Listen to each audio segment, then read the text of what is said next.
शुरुआत करते हैं दोस्तों आज के न्यूज़पेपर की। हम पीआईबी के साथ में आज पीआईबी की पहली न्यूज़ देखने वाले हैं गोवा स्टेटहुड डे से रिलेटेड। गोवा स्टेटहुड डे जिसको हम सेलिब्रेट करते हैं 30 मई को। 30 मई 2023 को हम सेलिब्रेट किए हैं गोवा स्टेटहुड डे। 30 मई को ही गोवा को डिक्लेयर किया गया था एज ए स्टेट के रूप में। इसको हमने सेपरेट करे थे दमन एंड दीव से। पहले ये दमन एंड दीव का हिस्सा हुआ करता था, बाद में हमने गोवा को राज्य का दर्जा दिया, इसलिए गोवा राज्य दिवस के रूप में हम 30 मई को सेलिब्रेट करते हैं। तो 1987 में गोवा को अलग किया गया था दमन एंड दीव से, तभी से इस दिन को हम ऑब्जर्व करते हैं as a Goa statehood day. तो ये था गोवा स्टेटहुड डे से रिलेटेड कुछ महत्वपूर्ण जानकारी। इसके अलावा आप अच्छी तरह से जानते हैं कि आज़ादी के काफ़ी समय बाद गोवा को आज़ाद कराया गया था पुर्तगालियों के हाथों से। ठीक है, लगभग 1960 के दशक की ये बात है, जब भारत को अपनी सेना भेजनी पड़ी थी, तब जाकर के गोवा को आज़ाद कराया गया था। 1947 में इंडिया आज़ाद हुआ, लेकिन आप सोचिए गोवा कितने बाद में आज़ाद हुआ था। तो पीआईबी की पहली न्यूज़ गोवा स्टेटहुड डे से रिलेटेड रही थी। इसके बाद पीआईबी की जो अगली खबर आई है वो भारत और सिंगापुर के रिलेशन को बताती है। यहाँ पर एक यूनिवर्सिटी इम्पॉर्टेंट हो जाती है हमारे लिए, जो कि है नैनियांग technological university Singapore.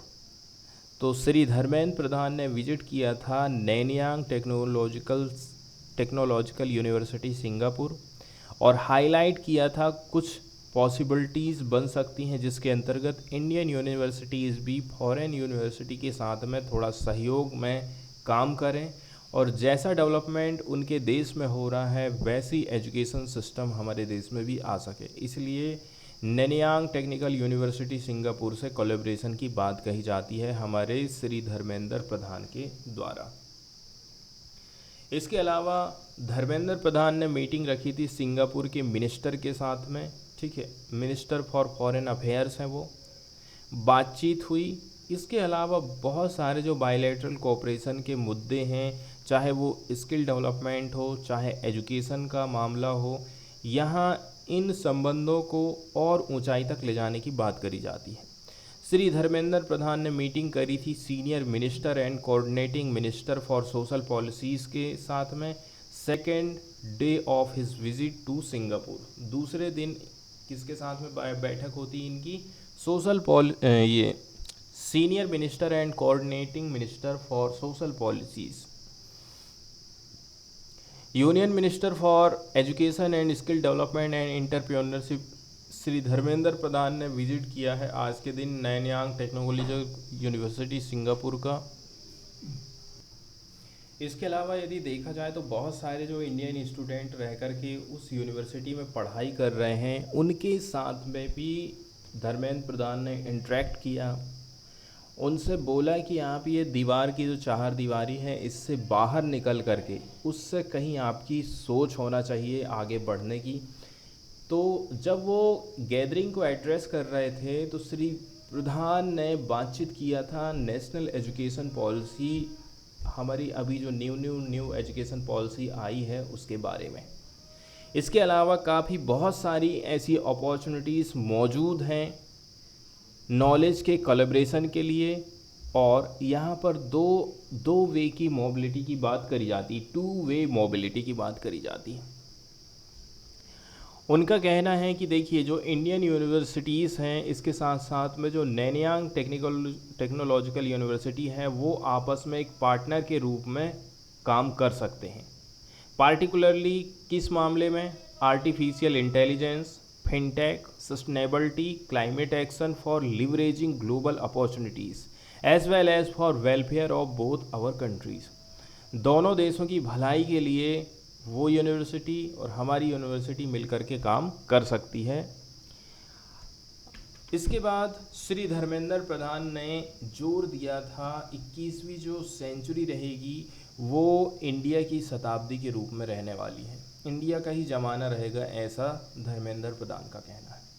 World class global universities जैसे कि एनटीयू और इंडियन यूनिवर्सिटी को आपस में मिलकर के काम करना चाहिए, ताकि इनके जो एंगेजमेंट है वो गहरे हो सकें और क्रिएट किया जा सके एक नया मॉडल, ताकि 21वीं नंबर की जो सेंचुरी है उस वो थोड़ी सी इंस्पायरेशन ले सके। इसके अलावा उनके जो फॉरेन अफेयर्स मिनिस्टर हैं एचईआर मिस्टर विवियान बालकृष्णन, उनसे भी मुलाकात करते हैं। दोनों के बीच में जो कन्वर्जन रहा था काफ़ी बेहतरीन रहा था, ठीक है। इसके अलावा इंडिया और जो सिंगापुर की जो नॉलेज पार्टनरशिप है उसको बढ़ाया जाएगा। इसके साथ साथ में जो बायलैटरल कोऑपरेशन है, स्किल डेवलपमेंट है, एजुकेशन है, इनको नई ऊंचाई तक लेकर के जाया जाएगा।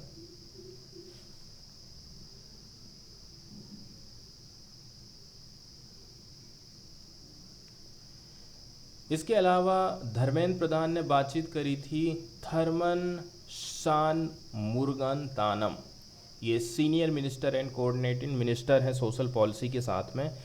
तो ये एक सीनियर मिनिस्टर के रूप में काम कर रहे हैं सिंगापुर में 2009 से ही। After serving for several years as deputy prime minister and as minister for finance, minister for finance के रूप में भी इन्होंने काम किया, डिप्टी प्राइम मिनिस्टर के रूप में भी पदभार को इन्होंने संभाला। Mister Tharman lead skill future programme, इसको लॉन्च किया गया था सन 2014 में with the aim of developing wide spread opportunities for life long learning and job up skilling among Singaporeans. Singapore के लोगों के बीच में स्किल को बढ़ावा देने के लिए स्किल्स फ्यूचर प्रोग्राम चलाया गया था 2014 में। एक दिन के बाद फिर क्या होता है, धर्मेंद्र प्रधान विजिट करते हैं institute of technical education Singapore, A post secondary institution माना जाता है, मिनिस्ट्री ऑफ एजुकेशन सिंगापुर के अंतर्गत ये काम करता है। इसके बाद हम सीधे चलते हैं एडिटोरियल वाले सेक्शन की तरफ और देख लेते हैं प्रमुख एडिटोरियल्स को। तो आज हम 2 एडिटोरियल के ऊपर मेनली फोकस करने वाले हैं। पहला जो एडिटोरियल रहेगा हमारा वो टॉय मैन्युफैक्चरिंग इंडस्ट्री से रिलेटेड है। अभी तक टॉय इंडस्ट्री का क्या सिनारियो चल रहा है इंडिया में, कितना हम खिलौने को एक्सपोर्ट कर पा रहे हैं, कितना इंपोर्ट कर पा रहे हैं, ठीक है। आज़ादी के बाद से ही किस प्रकार से इंडिया ने अपनी पॉलिसी चेंजेस करी है टॉय मैन्युफैक्चरिंग को लेकर के। तो पहला हमारा जो एडिटोरियल रहने वाला है वो इंडिया के खिलौना उद्योग से रिलेटेड है। आज के टाइम में हम देखें ना तो इंडिया को हम नेट एक्सपोर्टर मान सकते हैं टॉय के मामले में। ऐसा क्यों हो रहा है? ऐसा इसलिए हो रहा है कि हम कुल मिलाकर के अपनी जो कंपनियां हैं उनको बचाने की कोशिश कर रहे हैं। हम ये चाह रहे हैं कि हम खिलौने बाहर से ना खरीदें, अपने देश में ही खिलौनों की मैन्युफैक्चरिंग हो, ठीक है। इसके साथ साथ में less perhaps on an account of expanding domestic capabilities, लेकिन आपने प्रोटेक्शनिज्म तो अपनाया है, संरक्षणवाद तो अपनाया है कि नहीं हम हमारे देश में ही खिलौने बनाएंगे, लेकिन इसके साथ साथ में आपने जो डोमेस्टिक कैपेबिलिटीज़ हैं उसको एक्सपांड नहीं कर पाए हैं। इसलिए सबसे पहले हमें हमारी जो डोमेस्टिक कैपेसिटी है उसको बढ़ावा देने की ज़रूरत है। इसके साथ साथ में हमें ये भी देखना है कि हमारे देश में कंटिन्यू इन्वेस्टमेंट आ रहा है कि नहीं आ रहा है खिलौना इंडस्ट्री में। यदि कंटिन्यू आ रहा है, सस्टेनेबल तरीके से आ रहा है, इसका मतलब हम जो भी पॉलिसीज़ बनाए हैं वो सक्सेस हो रही हैं।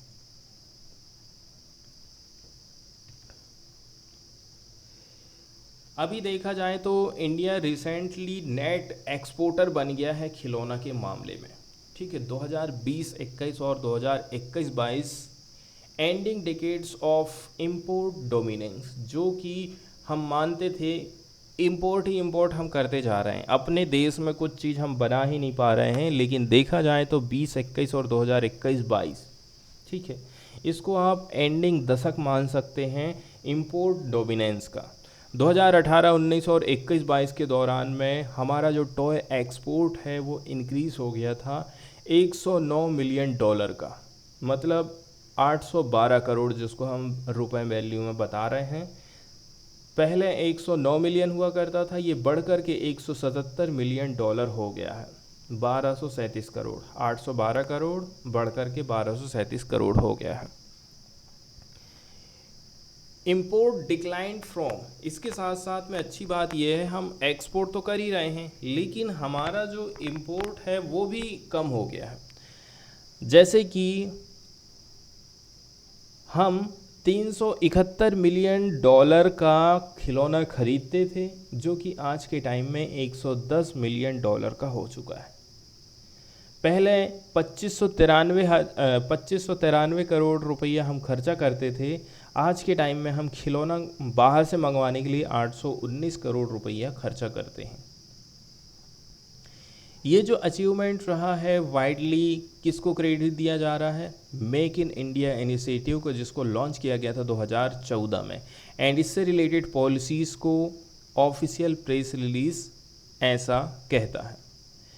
वहीं यदि हम 2020 में देखें, 2020 में प्राइम मिनिस्टर नरेंद्र मोदी ने रिपोर्टेडली बातचीत कही थी कि हम जो है हमारी टॉय मैन्युफैक्चरिंग इंडस्ट्री को प्रमोट करेंगे।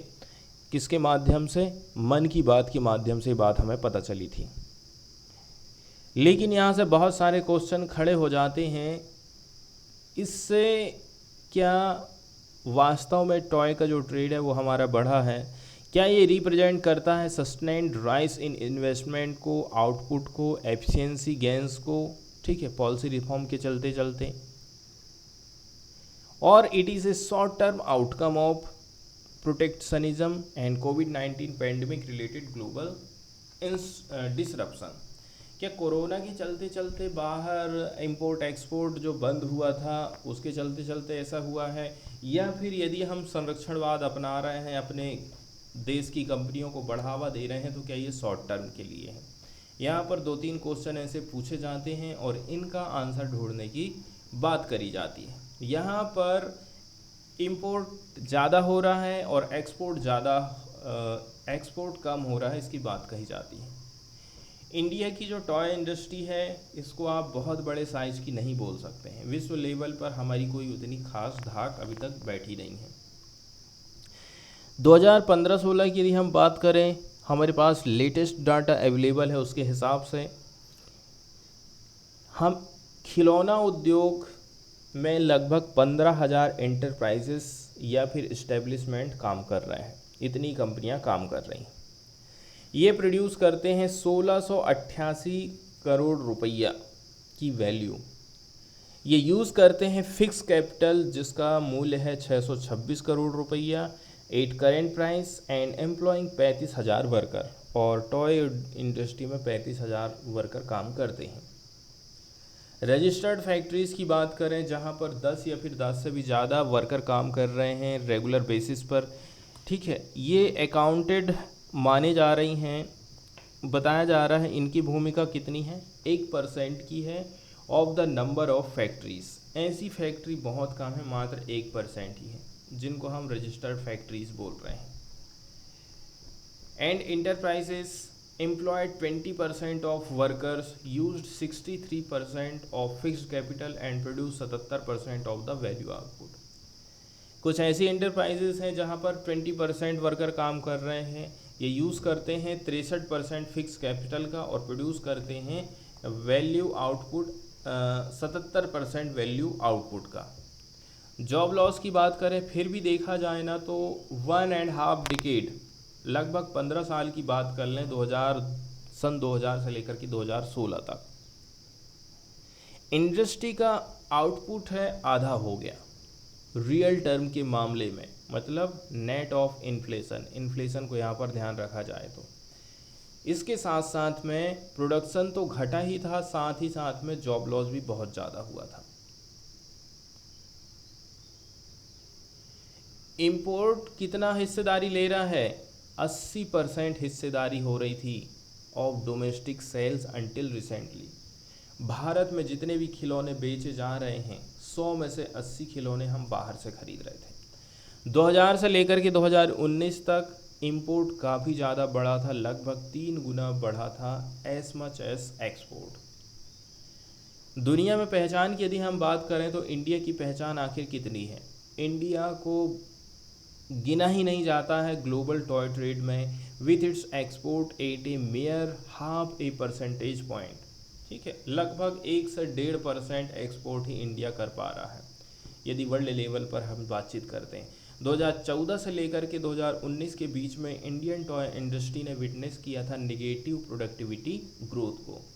ग्रोथ हुई, लेकिन कैसी ग्रोथ हुई थी? नेगेटिव प्रोडक्टिविटी वाली ग्रोथ हमको देखने को मिली थी। तो आखिर ऐसा क्या हो गया है ये जस्ट 3 ईयर्स में कि काफ़ी टर्न अराउंड हमको तेज़ी से देखने को मिल रहा है, प्रोडक्शन ठीक ठाक देखने को मिल रहा है। इन 3 साल में हमारा जो इंपोर्ट रहा है, आयात रहा है खिलौनों का, ये काफ़ी कम हुआ है, क्योंकि जो बेसिक कस्टम ड्यूटी है टॉयज़ के ऊपर में, इसको हमने ट्रिपल्ड कर दिया था फ्रॉम 20% से लेकर के 60% इन फरवरी 2020। हम बाहर से चीज़ें बहुत कम मंगा रहे हैं। इसका रीज़न ये है कि हमने उसके ऊपर टैक्स लगाना ज़्यादा कर दिया है। 20% लगा रहे थे तो 60% हमने लगा दिया है। इससे जो व्यापारी लोग हैं बाहर से खिलौने नहीं मंगवा रहे हैं, विदेशों से खिलौने नहीं मंगवा रहे हैं, क्योंकि सरकार टैक्स लगा दे रही है तो खिलौने महंगे हो जा रहे हैं। इसके अलावा बहुत सारे जो न्यूमरस कई सारे नॉन टैरिफ बैरियर्स भी लगाए गए थे, जैसे कि प्रोडक्शन रजिस्ट्रेशन ऑर्डर, ठीक है, production registration orders, safety regulation code, जिसने कंट्रीब्यूट किया था इंपोर्ट कॉन्ट्रैक्शन में। ठीक है, कॉन्ट्रैक्शन का मतलब होता है इंपोर्ट में गिरावट आना। इसके लिए नॉन टैरिफ बैरियर भी काफ़ी काम किए हैं। एशिया का पूरा हम सिनेरियो देख लेते हैं। एशियन कंट्रीज़ जैसे कि चाइना, जापान, इनकी तुलना करी जाती है इंडिया के साथ में। Historically Asia successful industrialisation nation ने प्रमोट किया था टॉय इंडस्ट्री को, जैसे कि जापान ने अपने देश में टॉय को एक्सपोर्ट करना सबसे पहले चालू किया। इससे क्या हुआ? जॉब क्रिएशन हुआ, starting with Japan about a century ago. और जापान ने ये काम आज नहीं किया था, आज से लगभग 100 साल पहले किया था। इसके बाद हम देखते हैं 1980 के दशक में ही चाइना एंड करेंटली वियतनाम ने फॉलो किया था चाइना के फुट स्टेप को। जापान के बाद चाइना आया, चाइना के बाद में वियतनाम आ गया। वहीं इंडिया की यदि हम बात कर लें, जब हमारे देश में प्लानिंग एरा चलता था, योजना आयोग चलता था और पंचवर्षीय योजनाएं चलती थी, इसके लिए हमने इनवार्ड ओरिएंटेड इंडस्ट्री पॉलिसी को अपनाया था। मतलब हमारे देश की जो टॉय इंडस्ट्री है उसको संरक्षण दिया जा रहा था। इसके लिए प्लानिंग एरा में डोमेस्टिक प्रोडक्शन को सपोर्ट किया गया था। इसके लिए डबल प्रोडक्शन प्रोवाइड किया गया था by import tariffs and reservation of the product. तो सरकार की तरफ से उस समय क्या हुआ? डबल प्रोटेक्शन प्रोवाइड किया गया। डबल प्रोटेक्शन का मतलब है, पहले नंबर की बात यह है, यदि बाहर से कोई चीज़ हमारे यहाँ पर आ रही है तो हम उसके ऊपर टैक्स लगाएंगे। दूसरे नंबर का काम किया गया था, जो प्रोडक्ट है इंडिया में बन रहा है उसको रिजर्व करना, कहना चाहिए उसको संरक्षित करना, उसको बढ़ावा देना। इससे फ़ायदा हमारा पहुंचाने का मेन मकसद जो था वो स्मॉल स्केल सेक्टर को ही था। इसी को हमने रिजर्वेशन पॉलिसी कहा था। मतलब छोटे मोटे जो इंडस्ट्री है वो हमारे यहाँ पर ख़त्म ना हो जाए। इसका क्या आउटकम निकल कर के आया होगा इंडिया के लिए, ये आप अच्छी तरह से जानते हैं कि जो हमारे देश में खिलौने की मैन्युफैक्चरिंग है वो रुक रुक कर हो रही है, फ्रेगमेंटेड रूप में हो रही है, कंटिन्यू नहीं हो पा रही है। Even as imports of modern safe and branded toys boomed। ये सब हम कर रहे हैं, इसके अलावा भी हम मॉडर्न और सेफ ब्रांड वाले टॉयज़ को बाहर से मंगवा रहे थे। इस इंडस्ट्री ने लक्षण दे दिया था कि कुछ ना कुछ तो गलत हो रहा है।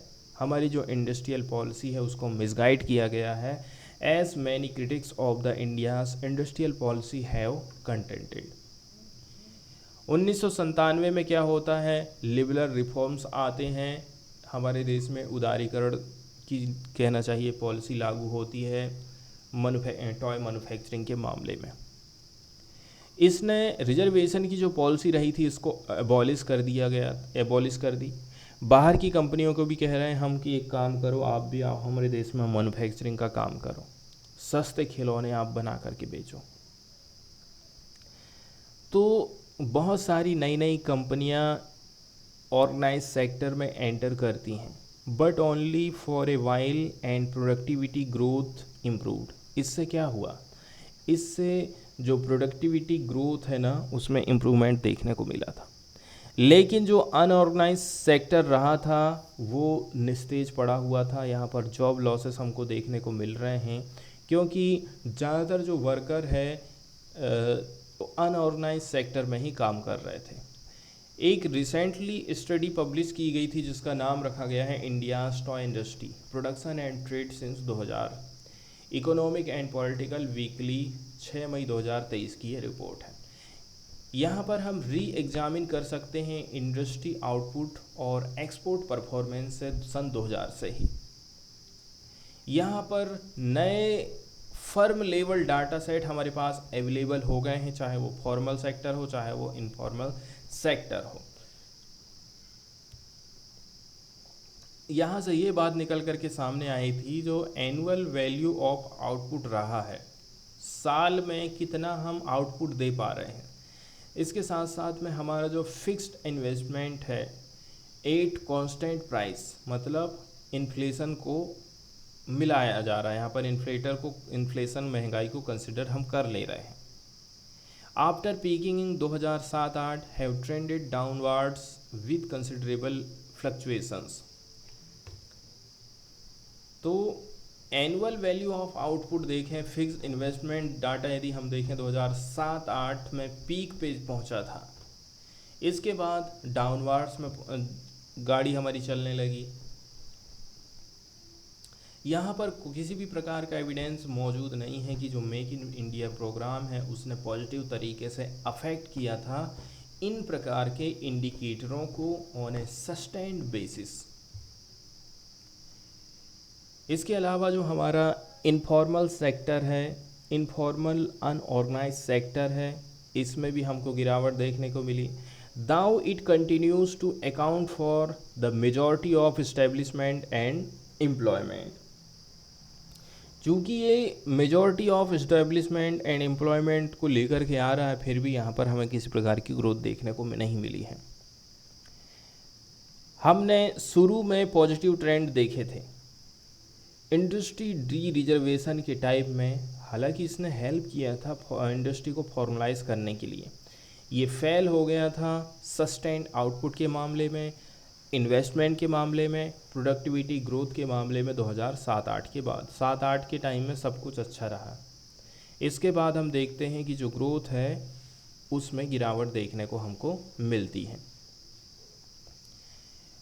इतना ज़्यादा जो पॉपुलरिटी है मेक इन इंडिया जहाँ तहाँ हम सुनते रहते हैं, इसने बहुत ही कम इफ़ेक्ट डाला है टॉय इंडस्ट्री के प्रोडक्शन को मजबूत करने में, एक्सपोर्ट को बढ़ावा देने में सस्टेनेबल बेस के हिसाब से। अब अभी जो सक्सेसफुल की हम यहाँ पर बात कर रहे थे वो मात्र 2 साल का डाटा रहा था। 2 साल में ही हमने कह दिए कि नहीं, हमारा जो खिलौने का उद्योग है वो बहुत तेज़ी से बढ़ रहा है। तो हमने जो टर्न अराउंड की बात कर रहे हैं टॉय एक्सपोर्ट की, वो डेटा जस्ट टू ईयर्स का है, रिसेंटली 2 ईयर्स का है। इसके साथ साथ में कोविड-19 पेंडेमिक के दौरान क्या हुआ था आप सभी को पता है। इससे कंटिन्यू इन्वेस्टमेंट हमारे देश में आया है कि नहीं आया है। इसके साथ साथ में to sum up India's export surplus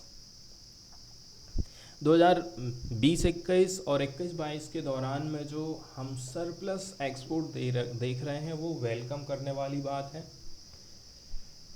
however it seems to be driven by, हमें लेकिन ऐसा लगता है कि ये चीज़ हुई है संरक्षणवाद के चलते चलते, कोविड-19 पेंडेमिक की कुछ स्थितियों के चलते चलते ऐसा देखने को मिला है। इसके बाद वाला जो सेकंड एडिटोरियल हम डिस्कस करने वाले हैं वो बौद्ध धर्म से रिलेटेड है। देखिए, इंडिया और चाइना इसके साथ साथ में नेपाल, तीनों ही बौद्ध धर्म को कहना चाहिए प्रोटेक्ट करने का काम कर रहे हैं, उसको बढ़ावा देने का काम कर रहे हैं। इंडिया का ऐसा मानना है कि भले ही नेपाल में भगवान बुद्ध का जन्म हुआ था, लेकिन जो बौद्ध धर्म है वो फला फूला था इंडिया में ही। इंडिया के द्वारा ऐतिहासिक तौर से शुरू से ही, चाहे वो सम्राट अशोक हो, चाहे हमारे देश के और भी अन्य महान शासक रहे हों, उन्होंने बौद्ध धर्म का संरक्षण किया था और देश दुनिया में बौद्ध धर्म को फैलाने का महत्वपूर्ण काम किया। इंडिया किस प्रकार से बौद्ध धर्म का इस्तेमाल कर रहा है अपनी सॉफ्ट पावर को बढ़ावा देने के लिए, और चाइना किस प्रकार से इस मामले में इंडिया से कहीं आगे निकल गया है, बौद्ध धर्म का इस्तेमाल करते हुए वो देशों को अपनी ओर खींचने का काम कर रहा है। इंडिया तो भले ही उतने ज़्यादा देशों के साथ में कनेक्ट नहीं हो पाया है, लेकिन नेपाल ये काम बहुत सारे देशों को साथ में ला कर के बौद्ध धर्म से उनको जोड़ करके अपनी ओर खींचने का काम कर रहा है। इसी को हम बोल रहे हैं कि बौद्ध धर्म को सॉफ्ट पावर के रूप में किस प्रकार से इंडिया और चाइना इस्तेमाल कर रहे हैं। ये जो राइटर हैं सुजीव साक्य, ये कहते हैं कि हम सिद्धार्थ साक्य के वंशज हैं। ये writer unleashing Nepal and unleashing the Vajra के लेखक हैं। तो ये जो दो किताबें हैं, इनके नाम भी हमको देखना है, थोड़ा सा ध्यान रखना है। जिस प्रकार से इंडिया में बौद्ध धर्म को सपोर्ट करने के लिए कुछ समिट आयोजित करे गए थे, जैसे कि ग्लोबल बुद्धिस्ट समिट नई दिल्ली में अप्रैल के महीने में इसका आयोजन किया गया था, इस प्रकार से कोई जनसमूह हमने नेपाल में नहीं देखे हैं। But it is rare for individuals और द ट्राइब और even Nepal to feature in congregation of Buddhist. ना तो कोई इंडिविजुअल आयोजित किया, ना तो कोई जनजाति आयोजित करी, ना ही नेपाल में हम इस प्रकार के ग्लोबल बुद्धिस्ट समिट का आयोजन देख पाए हैं। इस प्रकार से हम देख रहे हैं कि सुपर पावर इंडिया हो चाहे चाइना हो, अपने आप को डिफाइन करने की अपने वर्जन को ये लोग डिफाइन करने की कोशिश कर रहे हैं, फ्यूचर ऑफ बुद्धिज्म को, and using it as a tool of soft power. और दोनों देश आपस में कंपटीशन कर रहे हैं कि कैसे करके हम बौद्ध धर्म को सॉफ्ट पावर के रूप में इस्तेमाल कर लें। साक्य वंश के बारे में बताया जाता है, जिन्होंने कपिलवस्तु में राज किया था। इसके बाद जैसे ही बुद्ध का परिनिर्वाण होता है, इन्होंने किसी भी प्रकार से आर्मी नहीं रखी, एंड मैनी वर मास्कर्ड इन सागर हावा, ठीक है। और बड़े पैमाने पर देखा जाए तो इनको ख़त्म किया गया था, सागर हावा जगह का नाम है। इसके बाद क्या होता है, जब इनके साथ में इस प्रकार के अत्याचार होने लगे तो ये लोग अलग अलग जगह में भागना चालू कर दिए, जैसे कि ग्रेटर मगध भाग गए। इसके साथ साथ में गांधार की तरफ, जिसको मॉडर्न डे का अफ़गानिस्तान बोलते हैं, बर्मा भाग गए। कई सारे लोग ऐसे भी थे कई सारे लोग ऐसे भी थे जो कि काठमांडू की घाटी की तरफ चले गए, and were granted to status comparable to that of Vajracharya priest. इन्होंने अपने आप को वज्राचार्य पेश के रूप में काम करना चालू कर दिया। But they were not permitted to practise priesthood outside of their families से बाहर आप परसिस्टहुड को नहीं फॉलो कर सकते हैं, ऐसा इनके ऊपर थोड़ा सा नियम कानून लगा दिया गया था। इसलिए हम बोलते हैं कि जो हिरण्यवर्णा महावीरा है, जिसको गोल्डन टेम्पल बोलते हैं, ये जो शाक्य हुआ करते थे, alternate as temple caretaker and conduct all rituals. इसलिए तो हम कह रहे हैं कि ये जो लोग हैं ना, गोल्डन टेम्पल के जो शाक्य हैं, अपने आप को इन्होंने क्या काम कर दिया, टेम्पल की देखरेख करने वाले के रूप में अपने आप को इन्होंने चेंज कर लिया। जितनी भी रिचुअल्स हैं उनको कंडक्ट कराते थे। कुमारी टेम्पल से थोड़ा हट करके this is one of the few temples in Kathmandu valley where 1000 year old traditions continue, जहाँ पर हमको 1000 साल पुरानी प्रथा आज भी देखने को मिल जाएगी। आज भी ये प्रथा यहाँ पर जीवित है।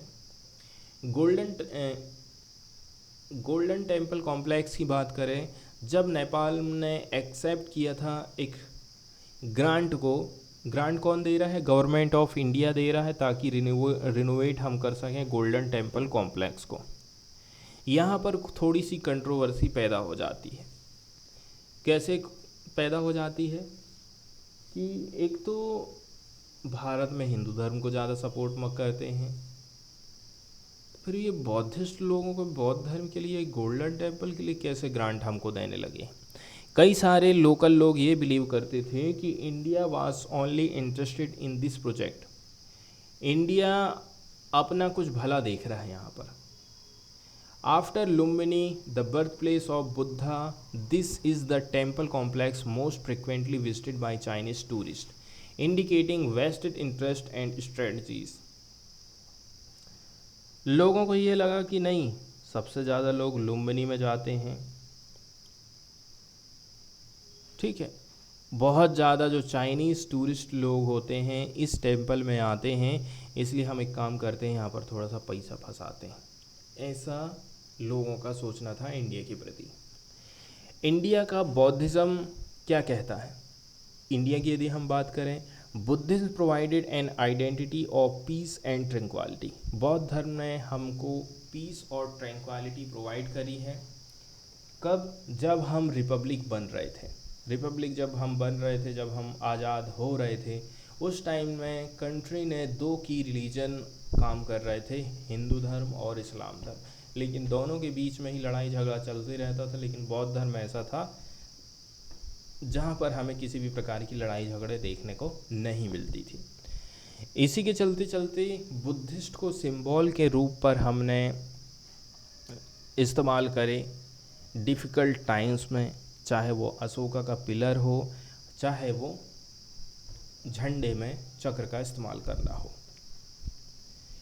In addition, the inscription on the edifice erected by King Ashoka provided evidence of the life and teachings of the Buddha. इसके अलावा किंग अशोका ने बहुत सारे महल का निर्माण कराया, बहुत सारे उन्होंने पत्थरों पर, शिलालेख पर अपने आदेश खुदवाए। इससे बौद्ध धर्म की, बुद्ध की लाइफ स्टाइल, बुद्ध धर्म की टीचिंग वो देश दुनिया में फैली थी, जिनको हम आज भी शिलालेखों में जा कर के देख सकते हैं। आगे नॉर्मली हमें तो ऐसा ही लगता है, कोई भी व्यक्ति हो, कि नहीं बौद्ध धर्म का जन्म यहीं से हुआ है, क्योंकि इतना ज़्यादा भारत बौद्ध धर्म को सपोर्ट किया है शुरू से ही, तो बाद में ये लगने लगा है कि नहीं, बौद्ध धर्म तो हमारा है।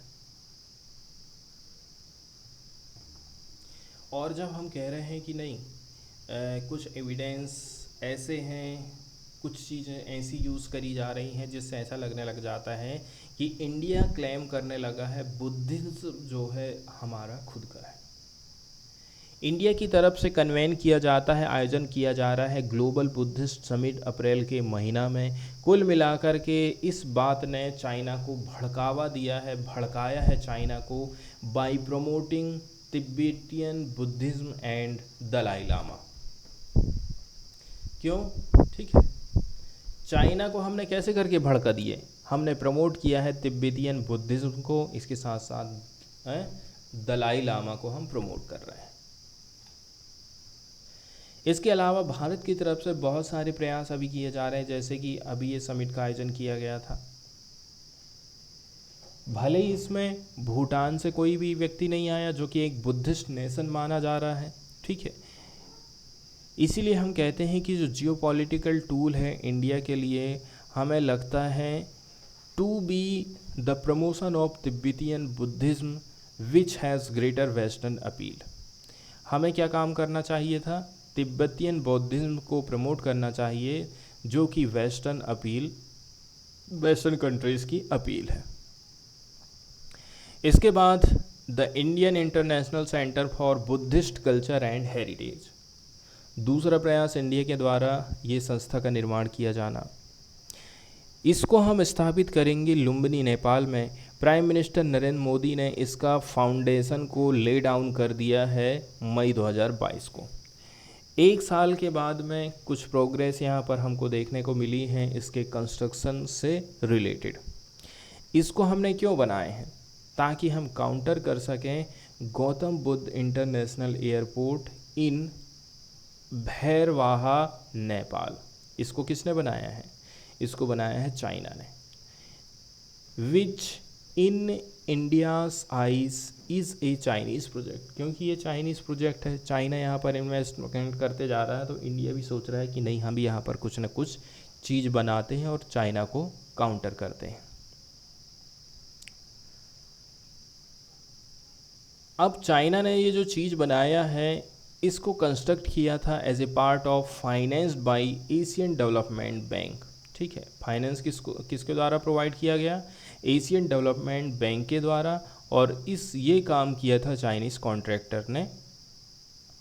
इंडिया का क्लेम रहा है बौद्ध धर्म को लेकर के, by excluding discussion with the pall bearers of tradition and the larger Buddhist community will only serve the purpose of irritating China। यदि आप बौद्ध धर्म को मानने वाले कंट्रीज़ हैं वो आपकी समिट में शामिल नहीं हो रहे हैं, इसका मतलब ये है हमारा जो उद्देश्य है उतना ज़्यादा सफल नहीं हो पा रहा है। चाइना में बौद्ध धर्म से रिलेटेड डेटा प्रस्तुत किया जाता है कि यहाँ पर लगभग 245 मिलियन बुद्धिस्ट रहते हैं, 28,000 बुद्धिस्ट मोनेस्ट्री हैं, 16,000 टेम्पल हैं और 2,40,000 बुद्धिस्ट मोंक और नन यहाँ पर निवास करते हैं। इसलिए हम कहते हैं कि यहाँ पर बौद्ध धर्म इम्पोर्टेंट सॉफ्ट पावर हो जाती है चाइना के लिए। इसके अलावा जो यहाँ के जो जी जिनपिंग हैं वो भी अपनी पोर्टफोलियो में कल्चरल और लिंग्विस्टिक डिप्लोमेसी को शामिल करते हैं। The state religious system has become increasingly involved in Xi Jinping's effort to support the growing political and economic power of China abroad। China जब भी अपनी पॉलिसी को बनाता है तो वो पहले देख लेता है कि उस कंट्री का धर्म कौन सा है। As a source of Buddhism, the Chinese look to Nepal rather than India। अब चूँकि बौद्ध धर्म का जो सोर्स रहा है वो नेपाल रहा है, इसलिए इंडिया की तरफ में चाइना अपनी आंखों को नहीं गड़ाएगा। As the popular temples in Beijing have a connection with Nepal. इसलिए हम कहते हैं कि यहाँ के जो फेमस टेम्पल रहे हैं चाइना के, उनको उसने कनेक्ट करके रखा है नेपाल के साथ में। बौद्ध धर्म के साथ साथ में चाइना इंफ्रास्ट्रक्चर में एक पैसा खर्चा कर रहा है श्रीलंका में, just as Cambodia, Laos and other Buddhist countries in South East Asia do. अब हमको पता है कि ज़्यादातर जो लोग हैं बुद्धिस्ट टेम्पल की ओर भाग रहे हैं। चाइना इग्नोर नहीं कर सकता है under current and therefore would prefer to use its own version of Buddhism not only for national integration but also tool of soft power। इससे अलग अलग धर्म के लोग कनेक्ट तो हो ही रहे हैं, लेकिन अपनी सॉफ्ट पावर को भी वो बढ़ाने का काम कर रहा है। अभी नेपाल में ये ऐसी बात निकल कर आई है कि चाइना 5 मिलियन बुद्धिस्ट पिलग्रिम को भेजने वाला है। कहाँ? नेपाल भेजेगा एंड इस्टेब्लिश करेगा कुछ होटल्स और अदर बिजनेसेस को through its investment arm as a big soft power push. ऐसा भी ये पता चल रहा है कि इंडिया इन्वेस्ट करेगा और भी पैसा लुम्बिनी के ऊपर में। ठीक है, इस प्रकार से दोनों ही अपनी सॉफ्ट पावर को बढ़ाने का काम कर रहे हैं।